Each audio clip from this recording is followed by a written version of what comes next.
So welcome back to Couch Confessions with me, Dr. Dawn. I'm at the Barn Theatre in Cirencester, still behind the barn door. And this week's guest is a household name, a very special lady who has been supportive of some of my charity things in the past, so thank you for that. It's Olympic swimmer Sharron Davies. So Sharron, thank you so much for joining us today. I guess let's start with, how's lockdown for you? Oh, well, thank you. It's lovely to see you, Dawn. It's been interesting like everybody else. I mean, I don't think we have anything to particularly complain about. You know, we live in the countryside just outside of Bath. We have a large garden. And we had all that lovely weather at the beginning, which helped a lot of us cope, I think. You know, had it been all that rain that we had in January and February, it would have been so much worse because at least we could get outside with the dogs and go cycling, which is what we did a lot. On the negative side, my sister unfortunately had an emergency hysterectomy and got rushed into hospital literally day one of lockdown. So that was a bit of a family crisis. And of course, she felt so useless. I couldn't help. You know, we just had to sort of just check in on her all the time. And then my son's partner had preeclampsia, got rushed into hospital and had their baby early. And she ended up with strep B. So she ended up in the NICU as well. So we had all this emergencies going on in the immediate family, but we could do absolutely nothing about it because we were in lockdown. So that was quite tough. But from a personal level, we were all fine, and we're all fine. None of us have got ill or anything. And I've had friends that have lost family, but nobody directly related. Yeah. So, and I guess you weren't able to visit or anything. I mean, it was very strange times. Proper lockdown, and we're starting to open up now, but my surgery door has been locked. We're working away behind the scenes, doing a lot of stuff on the telephone, but not physically seeing people, which is very, very strange, isn't it? Yeah, it is, isn't it? It's very odd. I mean, we went into town yesterday, my daughter and I. She came home from London. She works with a PR agency, and she decided she would be in lockdown with mum because she knew mum would feed her. So funny that. So she came home. So we had 3 months of Gracie being around as well, and Finn going backwards and forwards between his dad and I, who just lives down the road. And then she went back to London for a month, and then she's come back again, and now for a couple of weeks. So it's been really odd and really difficult. And very frightening for so many people. My dad is 84 and he's down on the outskirts of London, in isolation, trying to be as sensible as he possibly can. But he still coaches. He was a swimming coach. Really? And he misses his swimmers and he misses being social so much. And I think there is a massive underlying mental challenge with what we're going through that at the moment I just don't think we're really realising. Yeah, I mean, it's my parents are similar. They're 82, and I actually put them in lockdown before we all locked down. So, and they've been amazing, really, because it's quite something to sort of lock yourself away. Human beings are social animals, aren't we? We're pre-programmed to want to spend time with other people, and we're also quite tactile, as beings. And so this whole experience has been very weird, I think. Yeah, I've been doing lots of Zoom chats with swimming clubs. Well, and it's really great news. I'd never heard of Zoom. Back open again because that was something that, yeah.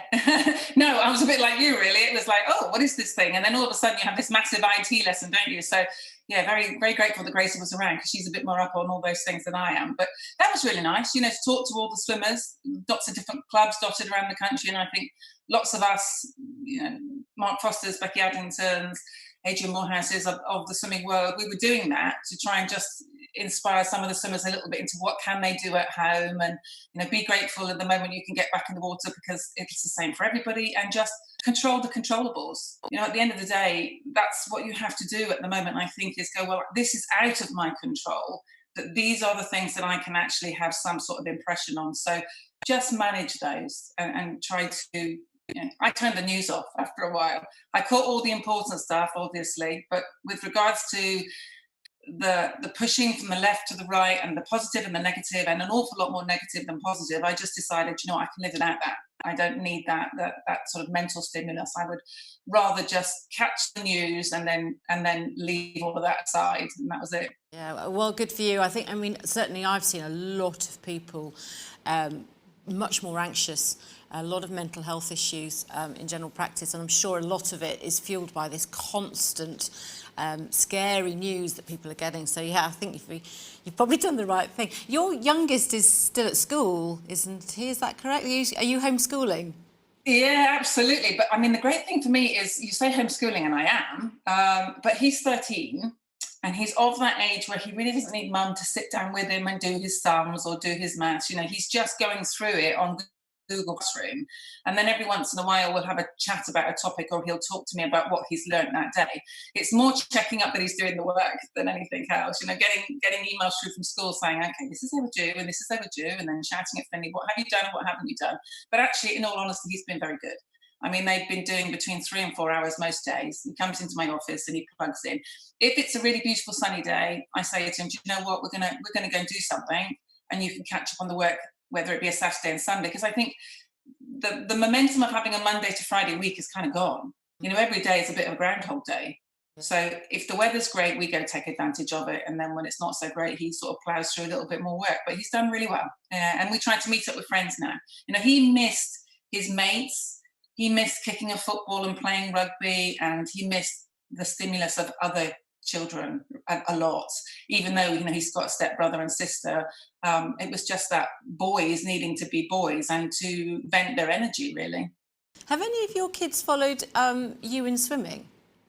Yeah, well, they've all been very sporty. So my eldest, the one that's just had the baby, he's 27, nearly 28, and he played rugby at Millfield on a scholarship, was offered a professional contract, which he turned down. Goodness knows why, but he did.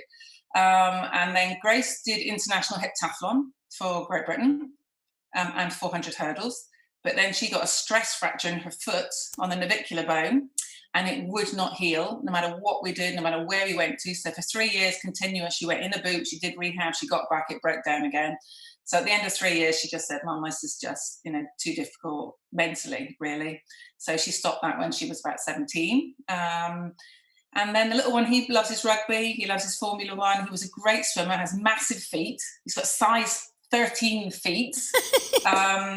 And he would have been a fantastic swimmer, but again, he loves rugby more. So he's kind of given up most of his other sports just to concentrate on rugby now. So yeah, they're all sporty, but not swimmers. Right, well, seriously sporty. So listen, I was just doing a little bit of reading about you, and you learnt to swim at 6 and were representing your country within 7 years or something crazy.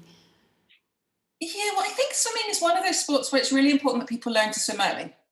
So one of the disadvantages about the pools being closed is that the learn to swim programs obviously now are 3 or 4 months behind. And that's a lot of children, you know, that won't have been taught how to swim, as well as a lot of swim teachers that have had absolutely no money because they're probably all self-employed in one way or another. And we're an island nation surrounded by water with rivers and canals and quarries all over the place. And in fact, with all this lovely weather, we've had heightened numbers of drownings.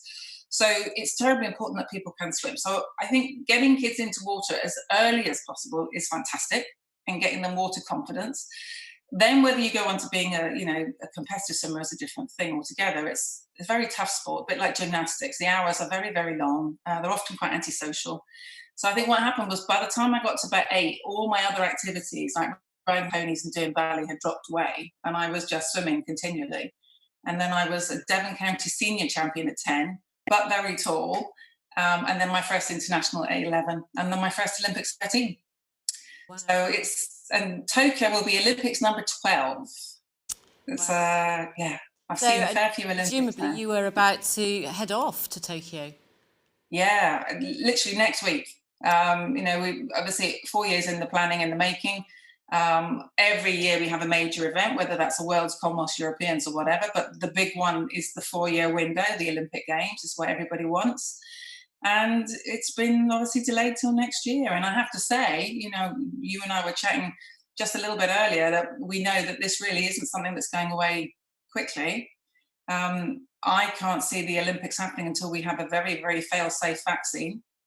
So there is the potential that the Olympics might go on, you know, spectatorless if it does go on next year at all. I hope not. I really hope that's not the case. But there is a niggling little thought in the back of my head that says that may be what happens. Wow. And so when you are, because I think you were quite instrumental in bringing the Olympics to London, weren't you, in 2012? Weren't you involved with Yeah, that? yeah. I was part of the ambassador team, part of the bid team. Um, it was amazing. You know, I kind of seen all these Olympics in all these different places and known how amazing they were. And when we first started working on the bid, everybody was so anti. You know, oh, we can't do this. We won't get it done in time. It will be too expensive. And then look at the success that it was. You know, it was absolutely amazing. Out of the 11 I've done so far, without doubt, London was the best. You know, I just think it was an amazing event. The country was so incredibly supportive. It was a wonderful legacy. It worked in every possible aspect with regards to the legacy of the properties and West, you know, fields, and the legacy of swimming pools and sport. Um, so yeah, it was just a huge success. It is a very expensive thing to run the Olympic Games, you know, but you do have to put your thinking hat on and go, well, how do we make this something which isn't a white elephant? So how do we have facilities that we will use afterwards, or we can change the use of them, or we can turn them into, you know, apartments and regenerate the East End of London, or whatever you're going to do.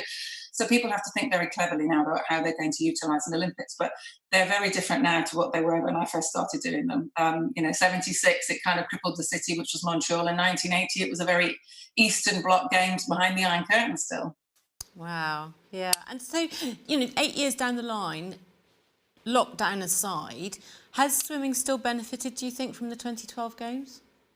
Yeah, I mean, one of the biggest benefits we had was the rebuilding of 50-metre pools. So because I was involved in the bid, we were obviously bidding against Paris. And there was more 50-metre pools in Paris than there was in the whole of the UK when we started working on the bid. Wow. Yeah, exactly. They built more 50-metre pools in the 3 years before the 2012 Olympic Games than they built in the 30 years before that.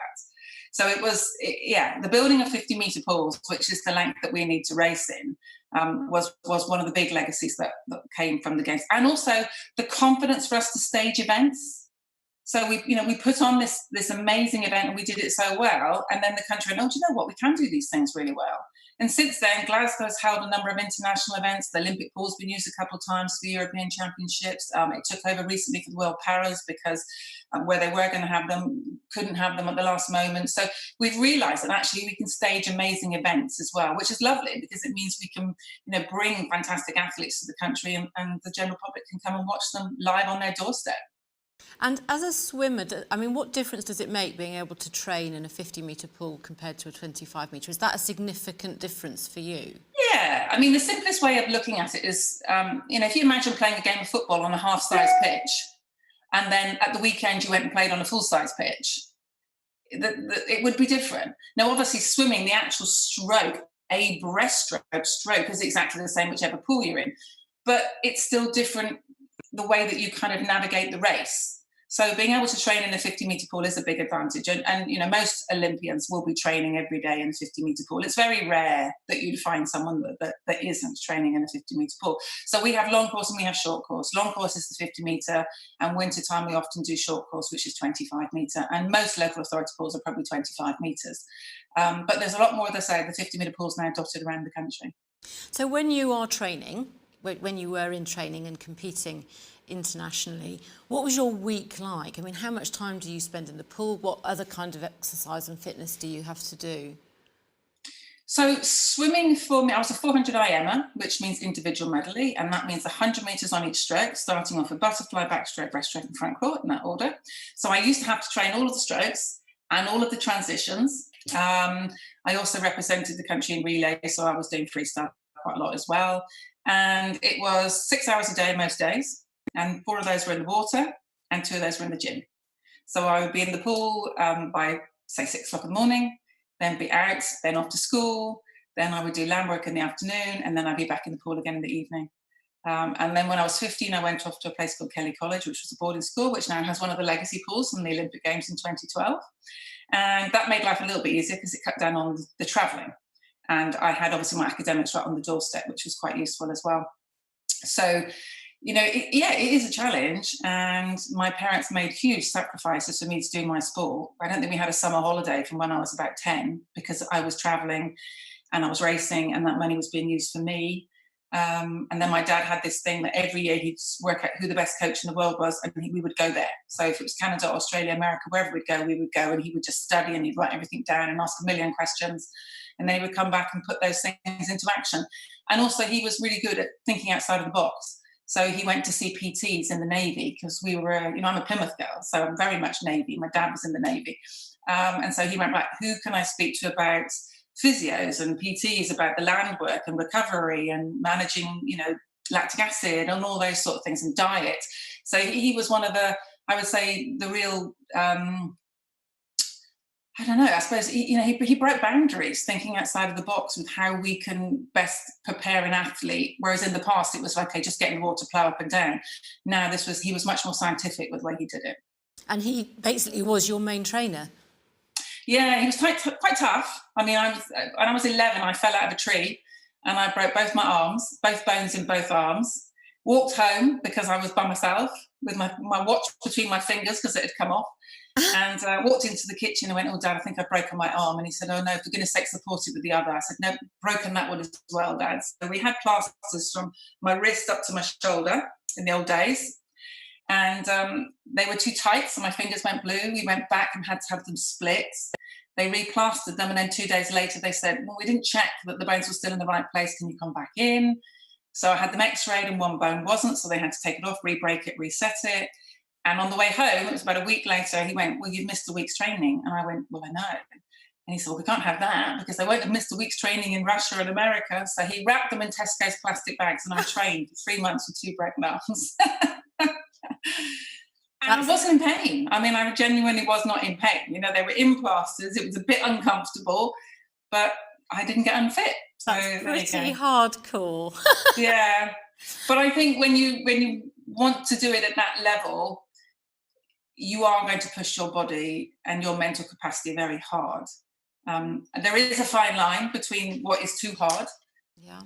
But, to be the best, you're going to have to make big sacrifices and work very hard. And that's why there's so few people, to do it to that level, because you have to give up so much and you have to want it so badly. And my thought was, well, I could always go back to more education if that's what I needed. I could always go back and do other sports recreationally later on. I could always watch more movies and more television later on. But my career was going to be this particular window. And then once that was gone, it would be gone. So that's the way I thought about it. Yeah, when did you know that this was actually more than a sport? This was actually going to be your career and your life. Was that a decision very early on? The sport now is very different, I think, in the fact we have lottery. So lottery now supports our athletes hugely to have a much longer career. And so they're not squashing it in, they're not overtraining. It's much healthier, really, as well as obviously being much better financially, because you're not either having to go to university in America or to go on the dole, which are my 2 choices. So I think with regards to sort of deciding if you're going to have a career in the sport, there really wasn't a career because there was no money in my sport. There was absolutely nothing. I left my sport in debt because I couldn't earn a penny from my sport whatsoever. I wasn't allowed to do any advertising projects, wasn't allowed to appear anywhere and be paid, and wasn't allowed to even be sponsored to a degree because we had to sponsor a group of people rather than an individual. So it was a very different world, commercially to what it is now. So then I had 8 years away and I came back and competed again.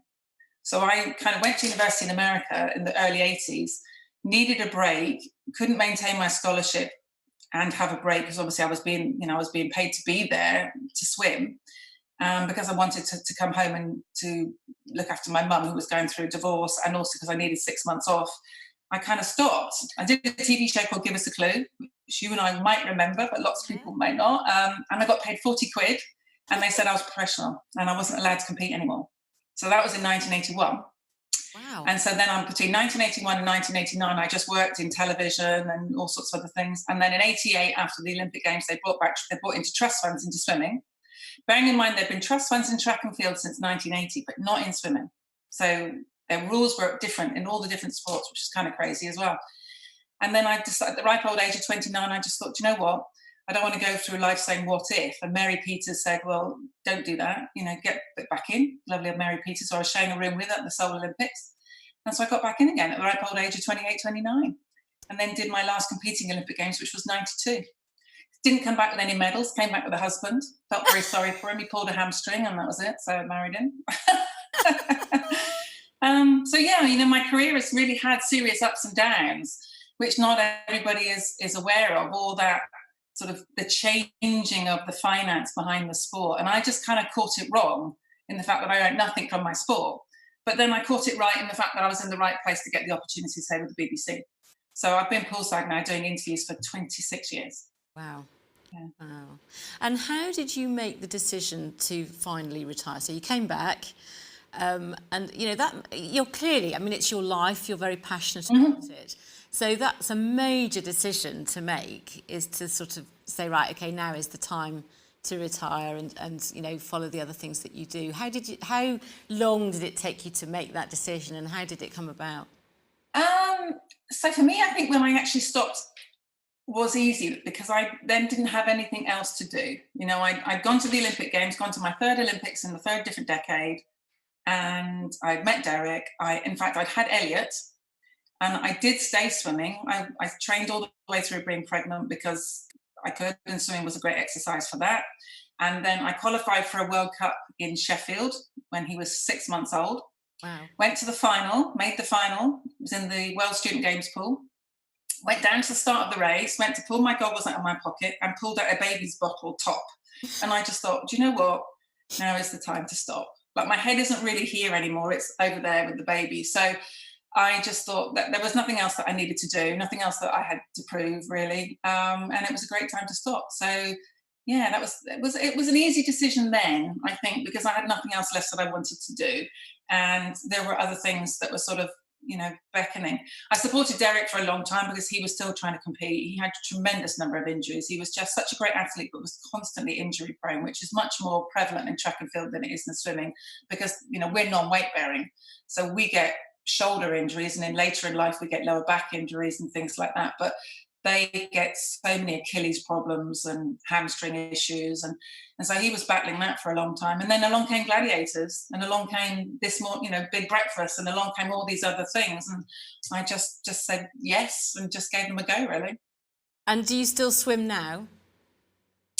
I cycle more than I swim because it's easy. To go down into my basement and sit on an exercise bike is so much quicker than getting my kit together, getting to a swimming pool, getting changed, get in, find a lane, make sure I don't swim over the top of anybody, get out, get dry, get home, start again. Whereas if I can just nip down into my gym and just do half an hour, 40 minutes on the bike, and then do a load of weights and plyometrics and things like that, and then, I can get on with life much quicker. Cycling has been a godsend through lockdown, I have to say. We've been out on the bikes a lot. Yeah. And so do you exercise every day? No, so I used to do, as I said, sort of 4 to 6 hours a day, day in the old days when I was competing, and now I do 4 to 6 hours a week, which maybe to some people still sounds like a lot, but when I was doing it per day, it really isn't.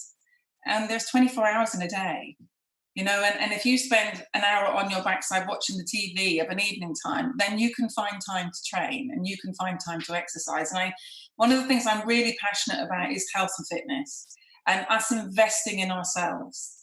And I think another thing that maybe COVID has brought out is how important it is that we look after ourselves, that we do find time to be physically active, that we do find time to eat properly and to sleep well and to manage our mental health and to be aware of our friends and look after each other. If there's any positives that come out of this, I'd like to think that might be one of them. I actually think there will be quite a big drive actually to deal with what is, an epidemic of obesity in this country, because, we do know that if you're overweight, then your chances of getting more severe illness with COVID, are significant. So I think there will be a drive. And as you say, I guess it's very easy to lead a sedentary lifestyle today. Yeah. But you are right. It's, it's something worth investing in.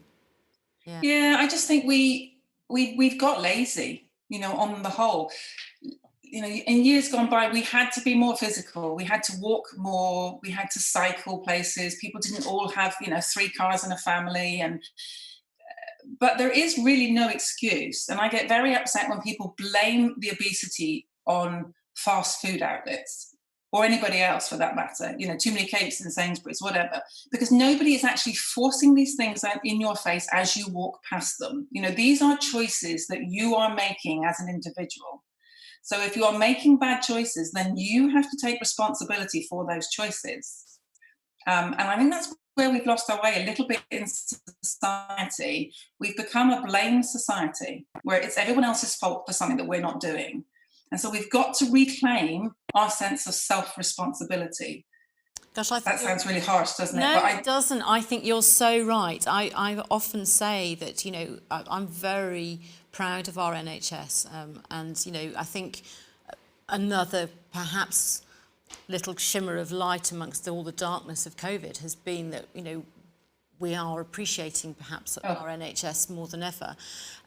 But, there's been a lot of talk over generations about our rights to free healthcare and access and all the rest of it. But with rights, I've always said, come responsibilities. And you're so right. I always say there's no such thing as a bad food, but there are plenty of bad diets, Yeah. So a bar of chocolate once in a while as a treat is great every day, and you're going to run into trouble. Yeah. So, yeah, you're so right. You're so right. And I guess so... I'm a big believer in moderation. I'm no saint. I like the old bar of chocolate. I like the old glass of wine. And I really enjoy carbs. I grew up on carbs because they were my fuel when I was training. So, but it's that moderation that's where we've got to get to, not the massive, eating too much and then dieting too much, and our poor body doesn't know whether it's coming or going. So it's trying to find that middle territory of eating sensible and exercising and just looking long term as well, because everybody wants a quick fix, and in reality there isn't really a quick fix, not a healthy quick fix. This is about changing your attitudes forever. So trying to eat more vegetables, trying to make your plate more colourful, trying maybe to eat on a smaller plate so that your servings look, slightly bigger. There's lots of little tricks that you can play. I don't eat late. One of my big things that works really well for me is I'm not a big drinker. I probably drink one glass of wine a week. I've never smoked, obviously. I've always done some form of exercise. But I do try not to eat after 7 o'clock, because that really works for me, because I find it just slows my metabolism down if I eat a big dinner and then go to bed. So there's just little tricks that we can do. I'm not a great believer that our metabolism slows down. I think we slow down, and therefore we slow our metabolism down. I know that I do slightly less now than I did, say, 15 years ago. So, but if I was to really put a push on it and start to make sure that I exercise a little bit more every single day, then my metabolism would pick back up again.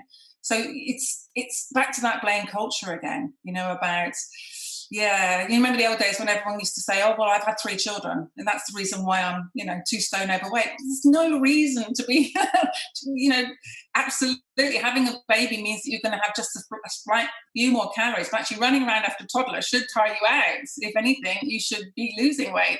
So it's because you're clearing the plate after the toddler. It's like, chuck it away, give them less.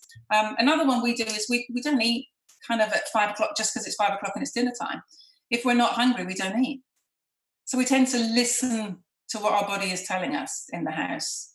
I'm not someone that just feeds for the sake of feeding. And you do quite a lot of motivational speaking as well, don't you? And you presumably bring these sorts of things into that, do you? Yeah, I mean, mainly on sort of health and fitness, just because my whole life seems to have been about it, really. But that's not to say that I've not been overweight, because when I first stopped swimming, I put 3 stone on. I got really, really fat and lazy because I just rebelled. I'd been training 6 hours a day. I'd been able to eat like a horse because I was burning the calories off. And then I rebelled against the training, but carried on eating because I was used to it, and just got really fat. And then I did for about a year and a half, 2 years, I probably did every silly yo-yo diet under the sun. Got very depressed, kept food diaries, was the worst thing ever. And then just thought, no, I can't do this. This is stupid. I need to go back to exercise. And that was how I got the weight back off again, was, just sensible eating, but exercise. And now, if I want to eat something really special and push the boat, then I go, right, I'll just have to pay for it a bit more in the gym. I have to do another half an hour. So, it's like, that's the way that it is. If you're going to eat more, you're going to have to pay for it somewhere else. But I love the fact that actually, I mean, I would never have known that you'd put on 3 stone. I'm sure a lot of people wouldn't know that. But that kind of, I love it because you're practicing what you preach there. You know, you know what it's like to carry that excess weight and to then... Oh, it was horrible. I loathed it. You know, I loathed myself. So I know how people feel. I know that it's a horrible place to be, where you desperately want to lose weight and you feel like you're trying, but actually if you really analysed it, you probably would be yo-yoing. And an awful lot of people get into these horrible cycles of yo-yoing, you know, where they go on crazy diets, they starve themselves, they can't live that way, and then they go back and they lose the, you know, pick up bad habits again. The best way to control your weight is sensible eating, but it is through exercise. You know, being more active, taking the stairs, getting off the bus stop earlier, going out on regular bike journeys, find a friend that wants to go to the gym with you, because that's another good little tip. You know, if it's just you going to the gym, you'll often find an excuse. Oh, the ironing needs doing. Oh, I really need to do my hoovering. I haven't got time today. If you're meeting a buddy, then you're less likely to let them down. So it's things like that. And also find a sport you like. You know, I'd say swimming's a great sport, but if you hate it, there's not much point in me saying you must go swimming, because you're not going to do it. But you find something that you enjoy. I mean, the wonderful thing about swimming, it is a sport you can have forever. And it doesn't matter if you're pregnant. It doesn't matter if you've got osteoarthritis. It doesn't matter if you've got a disability of any shape or size. It doesn't matter what age you are. You know, that's the lovely thing about swimming. It's a sport for everybody. And it's a life-saving skill.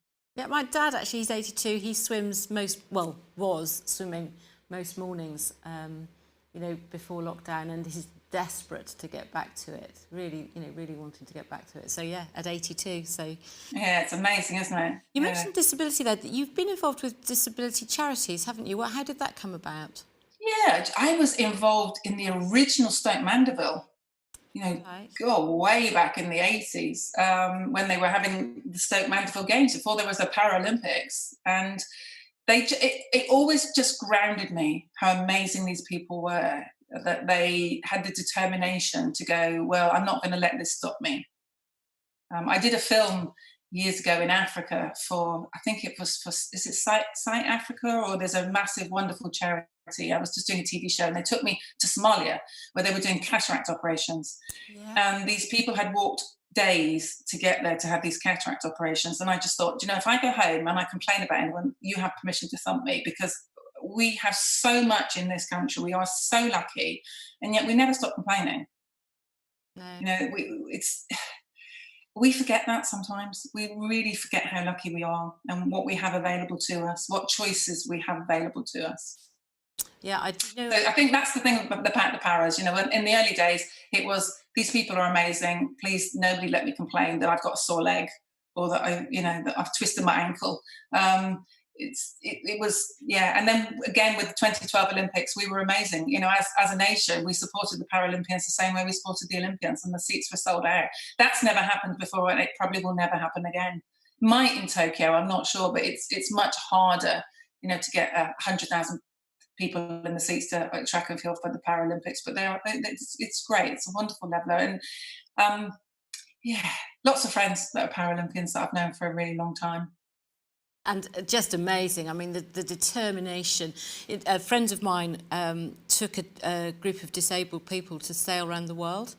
And he said, it was interesting, he said they were the most difficult crew because they had spent their entire life trying to be independent and do things for themselves. So they actually didn't work so well as a team, because they were all sort of, you know, and there is that incredible drive, isn't there? You know, I'm involved with the Disabled College in Cheltenham, and some of the students there are just, you know, awesome people who are, you know, making so much positivity out of a really tricky situation. And the Special Olympics, I work with them as well, you know, youngsters that have mental challenges, and, you know, they just, again, to give them something to be, to strive for and to be proud of. The one thing I wanted to do with my children was to try to find the thing that they can do. I believe that every single one of us has something we can do really, really well. And as a parent, it's your job to find that thing, because then that gives people the confidence to go out in life and to try everything, because you are not going to succeed at everything. You know, and the lovely lesson that sports teaches you is that you are going to get your backside kicked. You are going to lose occasionally. So you get knocked over, you lose, you get up, you learn how to try and be better, and you try again. We need to try to teach youngsters to be more resilient than they are at the moment. I don't know where this has come from, but I think sometimes we wrap them in too much cotton wool, and we need to try to teach them that life is really quite tough. But there is nothing wrong with failing, because when you try something and it doesn't work, you learn. But if you're not brave enough to try, you don't learn. Yeah. So by trying to find the things that my kids could do well, I gave them enough confidence to go in and do things that they did badly. And then they just carried on and learned. And that's because that's what I did. I had my sport. This was my space. I could always go back to my sport and go, I know this. Here I know what I'm talking about. When I'm learning to start present a TV show, I have no idea, and I'm going to mess up. And hopefully someone will take me aside and teach me how to do it. But I'm going to give it a go, because I know if I don't try, I'm not going to learn. Good for you. So, listen, 2020 is presumably looking very different for you to what you planned. So, what's next for you?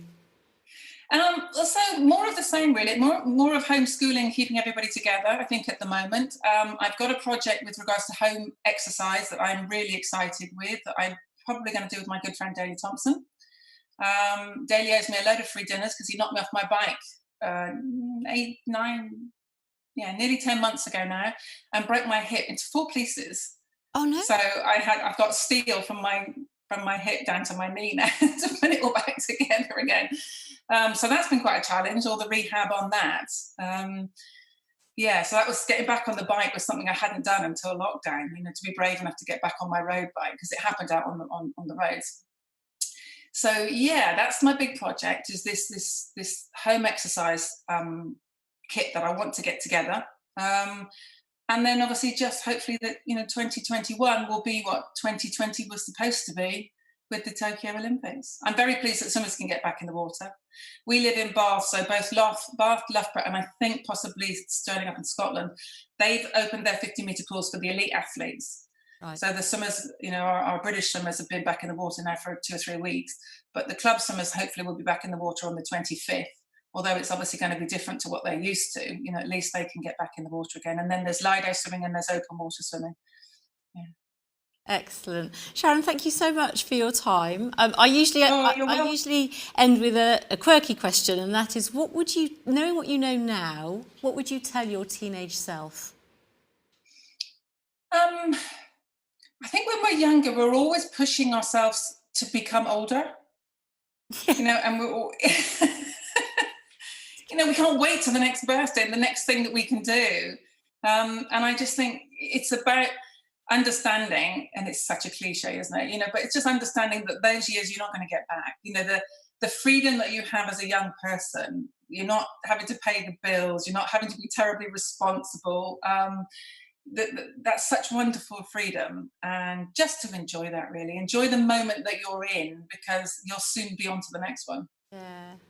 Oh, that's a lovely bit of advice. Sharron, thank you so much for your time. Really appreciate it. It's been lovely to chat. You take care, honey. Look after yourself. Well, let's hope we meet up in person again one day when we're at the other side. Bless you. Take care. Lots of love. So that was the fabulous Sharron Davies. And we will be back next week with another guest. So thank you all for listening. And until next week, stay safe.